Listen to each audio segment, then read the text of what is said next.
Hello, everybody, and welcome to another episode of 6 Degrees of Associations. Today, we're really excited to have one of our very first association links that we've made internally. So normally, as everyone knows, at the end of these episodes, we ask someone to recommend someone we should speak with. And our very own Henry internally actually gave us this recommendation. So Jim Baty, welcome to the show today. Thank you so much for being here. Oh, thanks for having me. It's great to be with you guys. Of course. And Lucas, of course, as usual, good to see you. Thank you, Aaron. Especially now that we're not even in the same city anymore. So this is one of our first recordings doing this long distance. So it is truly actually really good to see you on screen. And audience members would have never known it unless you said. I know, right? Exactly. Right. We just reveal the inner workings.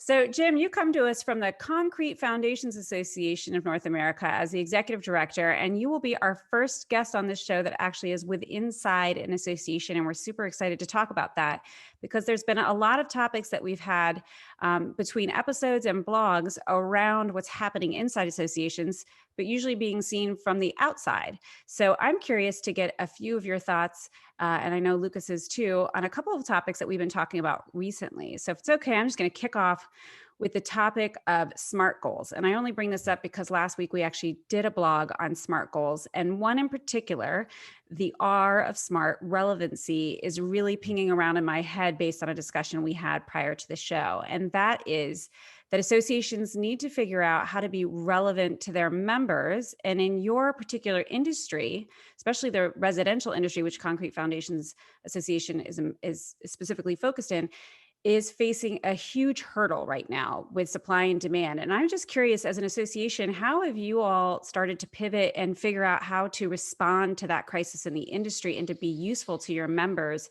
given all of the other things that are going on around the pandemic? Well, I think that relevancy is so important, and for us, it comes from our ability to pivot.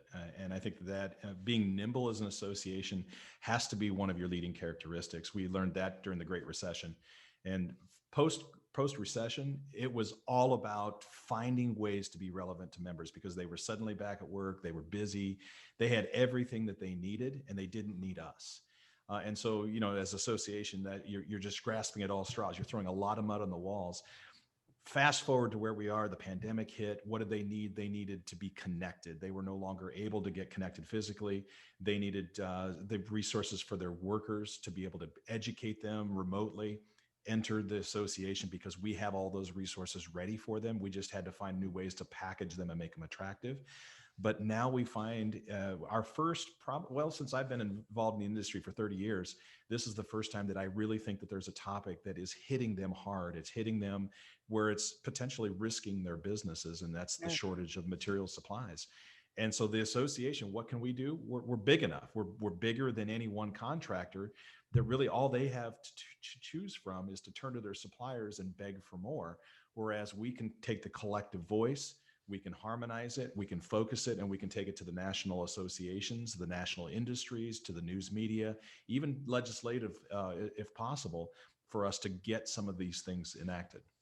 Yeah. Jim, what about tactically, like strategically, that makes sense, right? Associations sort of hold the Rolodex for those that are old enough to know what that is, but essentially have the network. Right. So tactically, how do you put that into action, and how do you use sort of today's tools to bring everybody together?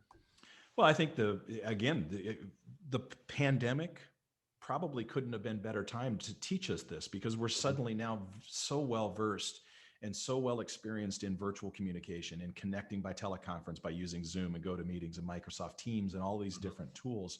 And so that's immediately what we did, is established a coalition of stakeholders and said, let's get into the same room together, the virtual room, and let's talk about, what are you finding? What is your shortage look like?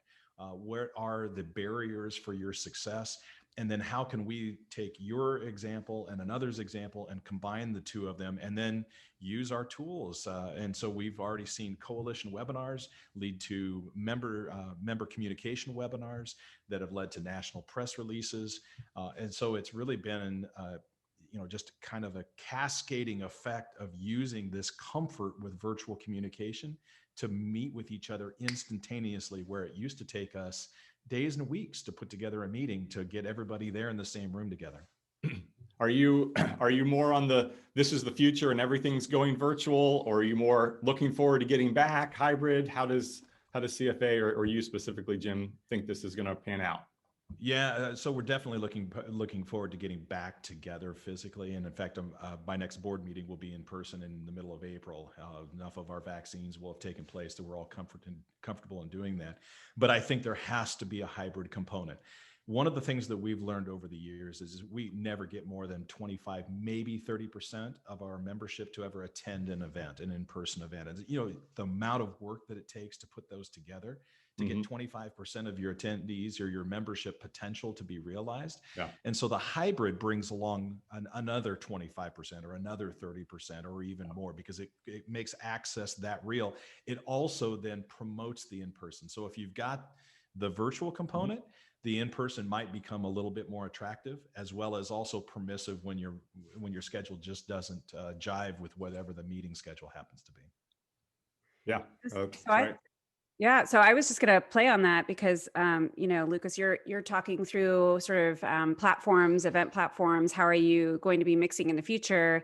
And as you were talking about, Jim, trying to get people in the industry to be able to connect instantaneously. Another thing that we were talking about was the fact that some form of competition actually to associations as of late has been things like LinkedIn groups or Facebook groups that are affiliations.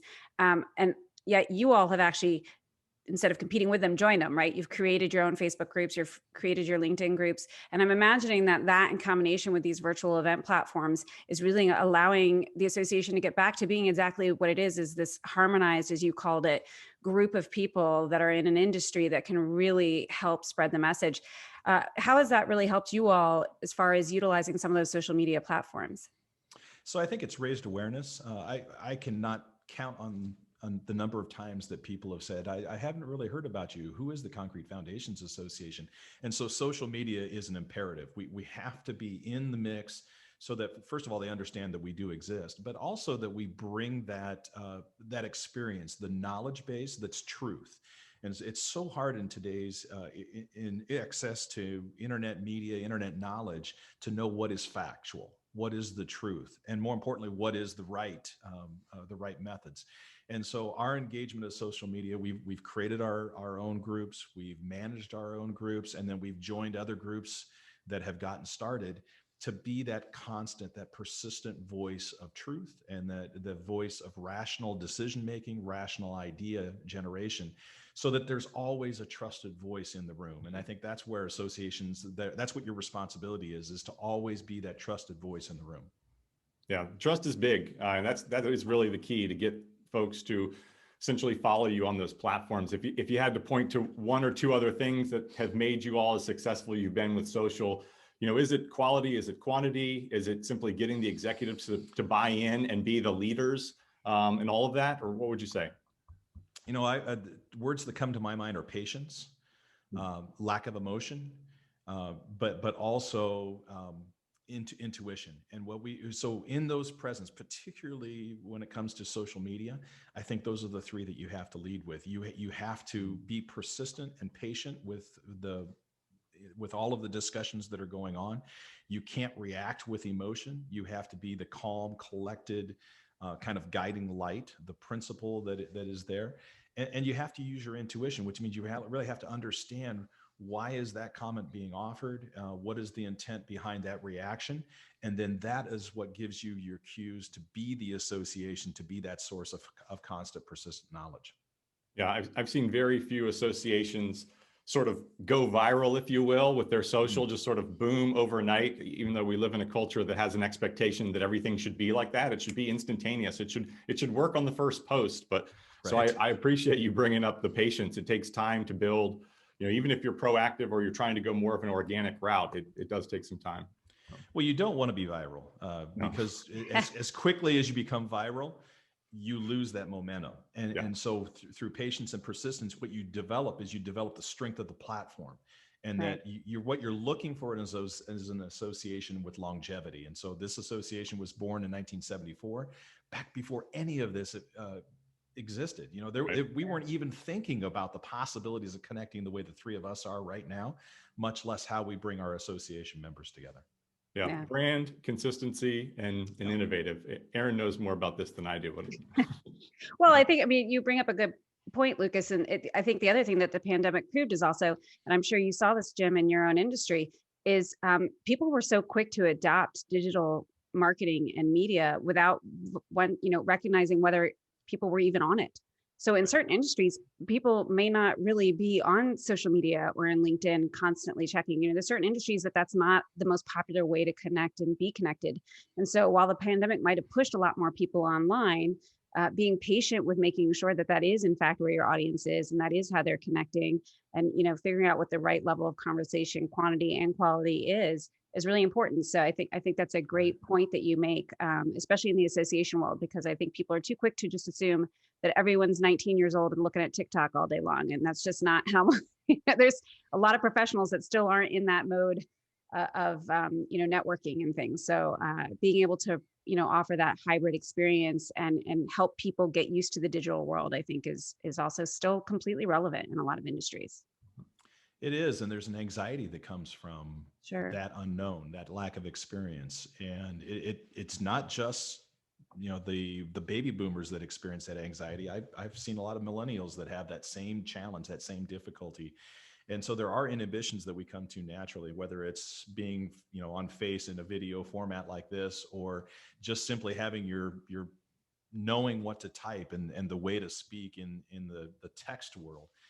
And so I think the multiple platforms, again, encouraging, bringing out the reliability of the communication, as well as finding ways to make it safe and protected. And so a lot of social media groups can get blown up just by relationships. It's curious that we're talking about the 6 degrees of association here and the relevance of knowing who the next person to talk to is. But if you start connecting all these people randomly without trusted relationships, you can suddenly get it blown up so to the point where your word is not reliable because of who you're related to. And so that's a part of that conversation as well, is how do you control it? How do you make the safe space for people to live in their anxieties? It's a really strong point. Yeah. That's why we talk to people ahead of time, Jim.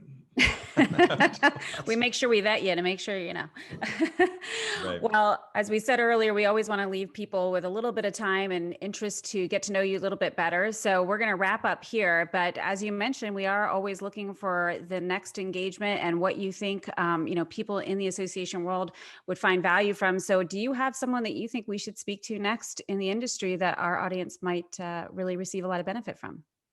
Yeah, at the risk of sounding kind of like the ice bucket challenge, I would say Jason Ells, executive vice president for custom concrete out of Westfield, Indiana, is one of my trusted colleagues and resources. He's on the board of directors for this association. He's vice president of our board, but just a great influencer and a great mind that is, I think, being part of this transformation that we're about in our association for this industry. I love that. We've gone from talking to a lot of service providers to now having our first association executive on here. And I love the fact that you've just recommended a member as well as someone who's deeply engaged with the association so that we can hear their perspective. So I actually really look forward to making that connection and carrying this conversation on. Jim, thank you so much for being here today. My pleasure. Thanks for having me. And Lucas, as always, wonderful to talk to you. My pleasure. Thank you so much, Jim. I'm sad we didn't get to hear you sing, but maybe another time. Yeah, we need him to do the intro music, right? There you go. Wonderful. Well, thank you, everyone. We'll see you on the next episode of 6 Degrees of Associations.